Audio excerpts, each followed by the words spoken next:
মানুষ কিন্তু প্রচুর ভোজন রসিক, আর শীতকাল আসলে তো কোনো কথাই নেই।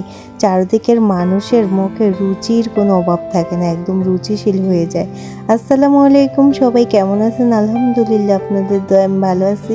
চলে আসলাম আরেকটা নতুন ভিডিও নিয়ে। পুরোটা ভিডিও অবশ্যই দেখবেন। শীতকাল তো চলে আসছে অনেক আগেই, কিন্তু এখন একটা হাঁস রান্না করে খেতে পারলাম না। আমি তো আমার মাকে বারবার বলতেছিলাম, মা অনেক দিন ধরে তো হাঁস খাওয়াচ্ছ না, এবার আমাকে একটা হাঁস খাওয়াও। যেই কথা সেই কাজ। আজকে মা একটা হাঁস রান্না করার প্রস্তুতি নিয়েই ফেললো। সকালবেলা ঘুম থেকে আমাকে ডেকে তুলে নিয়ে আসলো একটা হাঁস ধরার জন্য।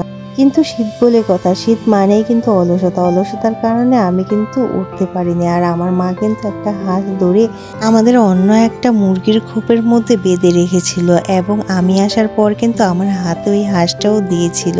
আর সেই হাঁসটা আমি একটু ধরে নাড়াচাড়া করে মার কাছে দিয়ে দিয়েছিলাম। মা কিন্তু এই হাঁসটাকে জবাই করে পরিষ্কার করে নিয়েছিল। আর সেই পরিষ্কার করা হাঁসটা কিন্তু এখন আমি কাটতে বসে গেছি, কারণ আমার যে কোনো মুরগি, হাঁস, মাছ সব কিছু কাটতে অনেক বেশি ভালো লাগে। আর আজকে কিন্তু হাঁসটা আমি নিজেই রান্না করব আমার সেই ছোট্ট চুলার মধ্যে। আমার যে কত ভালো লাগে এই ছোট্ট চুলার মধ্যে রান্না করতে, আপনাদের কাছে কি আর বলবো। এদিকে আমি হাঁস কাটতেছি আর দেখতেছি যে হাঁসের মধ্যে অনেক বেশি চর্বি। আর মাকে আমি জিজ্ঞেস করলাম, মা এত চর্বি কেন? আর মা আমাকে বললো যে শীতকালীন হাঁসের মধ্যে বেশি চর্বিই থাকে, এজন্য তো শীতকালীন হাঁসের মাংস অনেক বেশি স্বাদ হয়।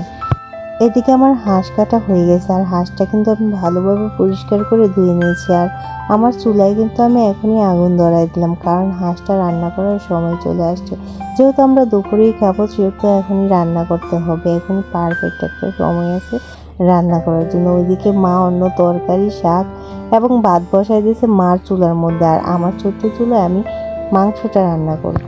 তবে একটা কথা বলে রাখাই ভালো, আমি কিন্তু কারো কাছে আমার রান্নার রেসিপি শেয়ার করতেছি না। জাস্ট আমরা কিভাবে রান্না করে খাই গায়ের মানুষরা, আমি সেটাই তুলে ধরার চেষ্টা করি আপনাদের মাঝে। আমরা গায়ের সাধারণ সাদামাটা মানুষগুলো কিন্তু যেভাবে রান্না করে খাই সেটাই কিন্তু আপনাদের মাঝে আমরা তুলে ধরতেছি। হয়তোবা শহরের মানুষের রান্নাগুলো একটু অন্য টাইপের হতেই পারে, হয়তো একটু বেশি ভালো দামি দামি মশলা ইউজ করে। তবে গায়ের মানুষের রান্নার সাথে কিন্তু তাদের রান্না তুলনা করা যাবে না। গায়ের মানুষ হলো একদম অর্গানিকভাবে রান্না করে, তাও আবার মাটির চুলায়। ওই স্বাদের কোনো তুলনাই হয় না। আমরা মনে করি যে আমরা গ্রামে বসবাস করি, আমরা অনেক ভাগ্যবতী। আমি মাঝে মাঝেই ভাবি যে কেন মানুষ শহরে যায়। আমার তো শহরে গেলে একদম দম বন্ধ হয়ে যায়। শহর আমার একদমই পছন্দ না, আমি কখনো শহরে যেতেও চাই না। মাঝে মাঝে কোনো প্রয়োজনে গেলে আমি বেশি দিন থাকতেও পছন্দ করি না। আমার গ্রামে অনেক ভালো লাগে। গ্রাম মানেই কি খোলা হাওয়া, চারদিকে পাখির কিচিরমিচির শব্দ, আর সবুজ শ্যামলে ভরা আমাদের এই বাংলাদেশ। আমার কিন্তু বাহিরে যে দেশগুলো আছে ওই দেশগুলো একদমই পছন্দ না। আমার কিন্তু আমার সেই বাংলাদেশটাই অনেক বেশি পছন্দ। আমি দেখেছি বাংলাদেশের মতো কোনো দেশই হয় না। কথা বলতে বলতে এদিকে আমার মশলা কষানো শুরু হয়ে গেছে। আর আমি কিন্তু সব সময় মশলা অনেকক্ষণ ধরে কষাই। যত বেশি মশলা কষাবো ততই কিন্তু রান্নাটা স্বাদ হবে বেশি। আমার কিন্তু লবণ দিতে মনে ছিল না, হঠাৎই মনে পড়ে গেল একটু লবণ দেওয়া দরকার, আর তখনই আমি লবণ দিয়ে দিলাম। তবে লবণটা আমি আবারও হয়তো বা দিব। আমি কিন্তু একবারে লবণ দিতে কখনোই পারি না। যাই হোক বন্ধুরা, এই ভিডিওটা করার সময় কিন্তু কেমন যেন হয়ে গেছে, তো কি আর করব, তাও আমি দিয়ে দিলাম। ভিডিওটা কেউ কিছু মনে করবেন না।